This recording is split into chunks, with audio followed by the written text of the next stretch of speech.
Hey, what's up guys? Tonight I am going to hit another item off of my list. I got my OEM Motorcraft ignition lock cylinder. As some of you guys might already know from some of my previous videos, I said I was having some weird electrical issues. What was actually happening was when I was going to turn the car on, the ignition cylinder was actually holding the ignition open a little bit longer, and it was keeping the starter open. Oil pressure light was going on, or low oil level light was going on. Some other weird shit. My windows weren't going up and down. My top, you can see, is down. But I don't know if it's related at this point, but the top won't go back up. A lot of really weird individual little issues. As you guys can see, here's my to-do list over the winter, stuff that I know I need to do. And right there, number 3, ignition switch tumbler. Or not the switch, but the lock cylinder. So we got our Ford unit from Late Model Restoration. Part number SW2396. Ford part number is F3DZ-11582-A. So basically that key, what that -A is, and I don't know how much you guys can see this. If you can see on my key there, there's something that says 1A. So from what I understood, you need to match that number up to the ignition cylinder when you get it, and that way your old key will still work with this, and you can get the tip of this key cut to match all your other locks, so you don't have to replace out all your other locks. So I'm going to try and get as much of this as I can on video.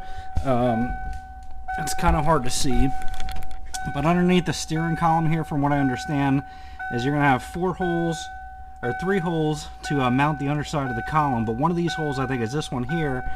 If you stick a small pick up there, or a screwdriver or something, you should be able to pop the ignition cylinder out. The ignition cylinder the ignition cylinder needs to be in the full run position for this to come out. So we're going to come back in a minute. I'm going to grab something I can get up there, and then we'll come back. I'll show you how it pops out. Find the little push pin. So I just popped down the bottom panel underneath the steering wheel to see if I can see it a little bit better. So I don't know how much of this you guys are going to see. I'm going to try and settle this up here. There's a pin, if you see next to that yellow insulator, there's a pin right there. Basically just push up on that pin while the key is turned on, and it should pop out. So instead of taking all that out, we're going to try and set this to where you can kind of see what I'm doing. Yeah, I don't think that's going to work out that good. Alright, hopefully you guys can see, but probably not. I'm going to put the key to the on position, and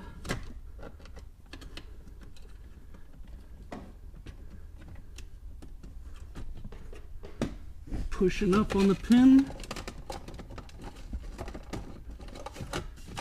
And I got too much shit in here.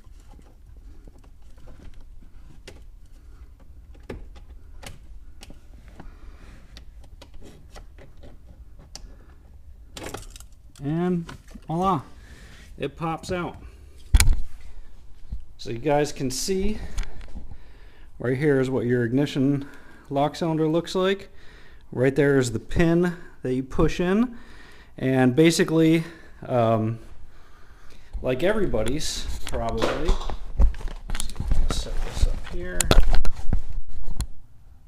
Alright, so basically like everybody's probably is this thing spins on its own. So even without the key in, this thing completely spins around, and you can see this thing's all wobbly and loose in here. This is all busted. Apparently there was a ring inside here that would hold this all together.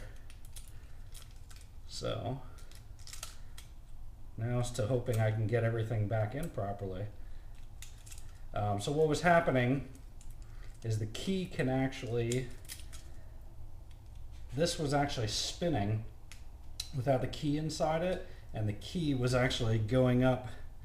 Let me see if I can rotate it enough to do it. Probably won't do it now that it's out of the car. Honestly, this thing's falling the fuck apart now. Basically, this was rotating, and the cylinder wasn't, so the key wouldn't go in sometimes. It was misaligned because this was offset like that. So it was misaligned. It was calling all kinds of weird shit. We're going to go ahead. We're going to get we'll keep the old key in this one. We're going to get the new cylinder, see what it looks like.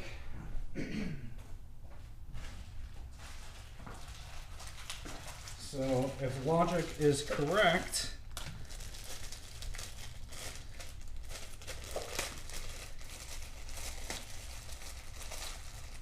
we got fresh new Ford keys. And again, guys, I have a 94. I don't have to worry about PATs. If you guys have, I guess, 96 and up, you have to worry about the PAT system. I don't have to worry about that. So the old key, or new key is there. Let's see if the old key, okay, I figured it would fit in there. All right, we're gonna try and get this thing in here. And you can see the undersides, everything's all nice and new. I do not see this ring that everybody is talking about being broken. We're going to kind of compare these side by side. So again, on the left is the original OEM unit that came with the car. On the right is the brand new unit, obviously. As far as I can see, everything looks the same except for that main contact right here. That looks a little bit different. I don't know if they changed the design style.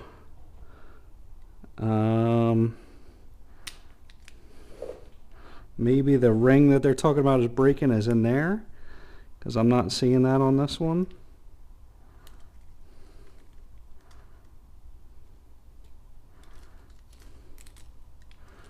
Put the new one up there. Yeah, so maybe that's what it was. Maybe it was a plastic ring that goes in the middle there that keeps that from rotating, because that's the only thing I can see in there.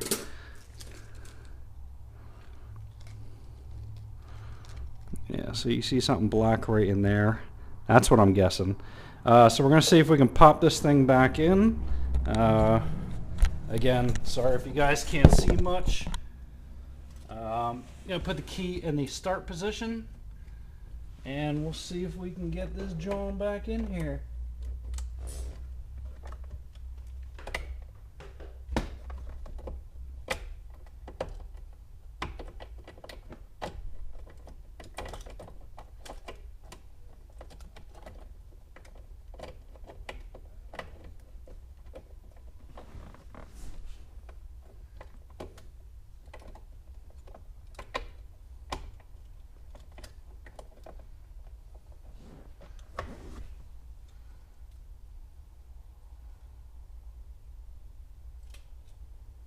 Alright, so I guess we got to pull the key back.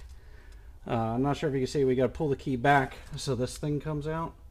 Oh, it looks like it sucked it up in there anyway. Okay, so that puts it down. Put it up. How the fuck did I get that pushed up? Okay, so we're going to slide that up and get this to slide in here.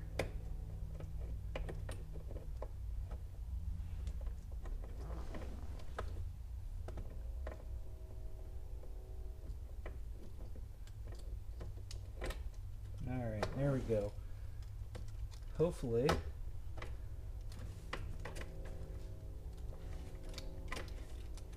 Alright. Key does not pull out anymore. Awesome. This thing has never worked properly. So it actually locks now.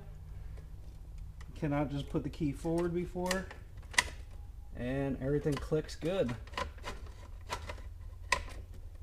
So we're going to pull that out, lock it. I'll let you guys see what I did here. Basically, there are three Phillips head screws that go on the underside of this. 1, 2, 3, and that bolts up to the top piece. And you can see my dash pod for the wideband. So I'm going to go ahead and get that screwed back in here. Hopefully with some ease. Usually never goes that way when it's on camera.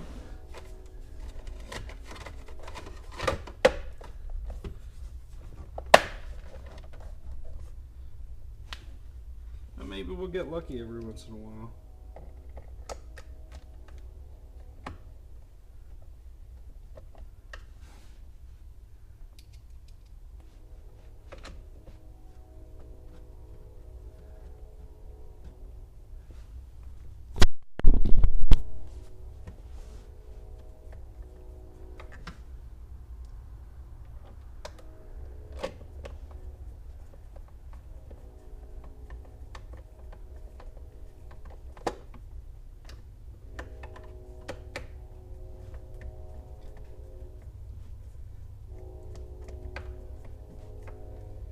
And again, hopefully this fixes my problems. I'm pretty sure it will. Seeing what the old one was like now compared to the new one.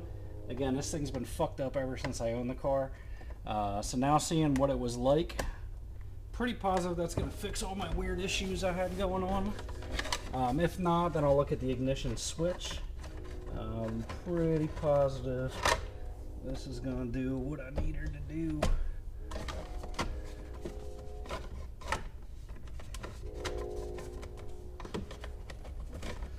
And this thing's always kind of a bitch to get situated back in here.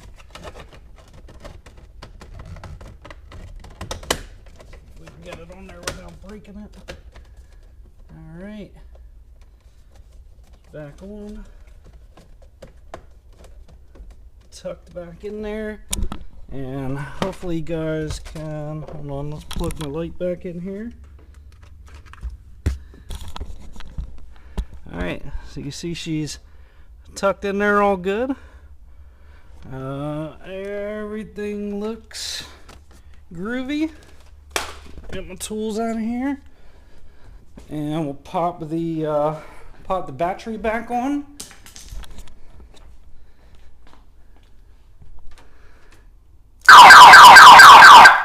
Alright, because I gotta disarm the alarm first. So I'm gonna put this up here. The joys of having an alarm.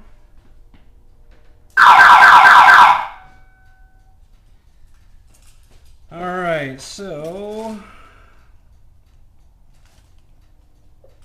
I guess the alarm's still going off. Oh, 4-ways are on. Guess I nudged the 4-ways. I'm gonna find my 8mm to tie the battery back on. And the car is on a battery tender right now. It is winter time. Just trying to chip away at as much shit as I can.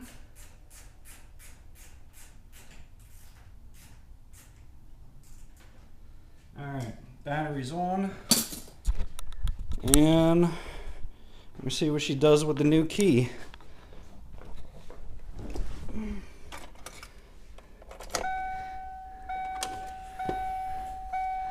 Awesome. So far, so good.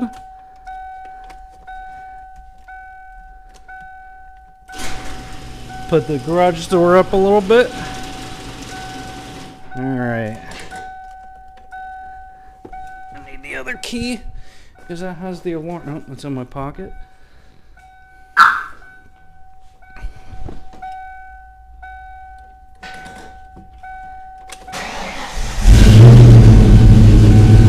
Alright, anti-lock brake is on, or anti-lock light is on. We know that it's broken. My brake light was sticking on before. It's good now. No low oil light, which is good. Car shuts off. Key comes out. Awesome. It's locked.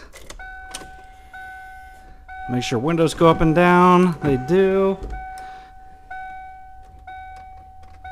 Top still isn't working.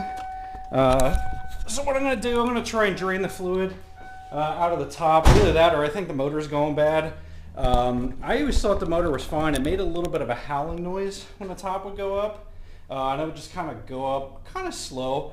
I thought it was normal. I never had a convertible before. But I saw a video from Bill Toomas on CJ Pony Parts. He was doing a top install on a new edge, and that thing like literally like bang bang, you know, 2-3 seconds thing went up and down. So I'm thinking my top motor might have taken a shit. So what I was doing is I was doing new seals. I got these, who the hell's the company? Let me see if I can find out who made these. They're reproduction parts. Figures I don't have the fucking bags here anymore. They're dug in here anyway. Daniel something out of North Carolina made Ford reproduction parts. I don't think they fit the greatest. I've been fighting back and forth with John Yates from Yates Performance, aka Blue Oval Industries. That guy's a fucking asshole. He tried to help me. It seemed like he was interested in helping me, and then he started getting an attitude with me. So I just told him to kick rocks. I'll figure the fuck out myself. I contacted the guy from the place that made the seals off of the Ford tooling. He said that he's seen NOS parts from Ford that have not fit the greatest. Sometimes he said it just takes some time at the top going up and down and the windows to seat them in.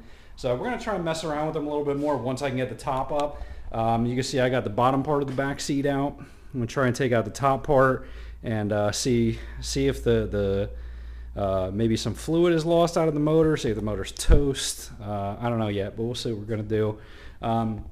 Another thing I want to try and do this winter, I don't know if it's going to get done this winter, it's going to take away from my motor funds. I want to see if I can get, and you guys can see I have a little bit higher ceilings in here. I want to see if I can get a portable lift in here somehow. I saw Max Jacks, I think it is, has a portable lift that'll get the bottom of the car, I don't know, 56 inches off the ground. So you can see I'm not going to be able to get it that high because of the center support for the garage door opener. I'm going to have to raise that up a couple feet. But once that is up there, I should be able to get some height on the car. But even if I get it up to the garage door opener with not having a top there, that's still going to be pretty significant. I'm a pretty big guy, so it's kind of tough for me to get underneath the car. I'm gonna see. They're like $2,000. I'm gonna see if I can get one in here before I get the driveway paved back to the shed. Maybe. I got like an 18 by 24 shed back there, but I got to get a driveway back there, get a car back there. So we'll see what happens. I'm going to try and dig into this back seat. We'll come back hopefully in a couple minutes and see if we can update what's going on with the top. Back. I think the motor's probably toast. I got to double check and see if there's a fuse in the fuse box. However, I am hearing the relays clicking, which makes me think that there's at least power going up. If you look down here, I guess this is the up relay and down relay maybe, because I do hear them making different noises when I go up and go down. Top one seems to click going up, bottom one seems to click going down. So we're going to see if we can get this to let you hear what it's doing. Here, that's the top one clicking. Bottom one clicking, it sounds like, and nothing. So I'm thinking the motor's dead, but I'm gonna have to come back to this another day and see what's going on. If you guys have any questions or anything else you want to see, put it down in the comments. I'll try and make as much video as I can. Again, I know they're kind of hard to see. At least I've been graced to have no top so I can get some light in here, but it's not enough. So I'm actually going to see, I'm going to add 2 more of those lights, one over to this side, one over to that side, so I can get a little bit more light in here, and hopefully it's a little bit easier to see some of the progress I'm making. So go ahead and smack the thumbs up, subscribe, do whatever you got to do. Give me some props, and I'll keep on making some videos.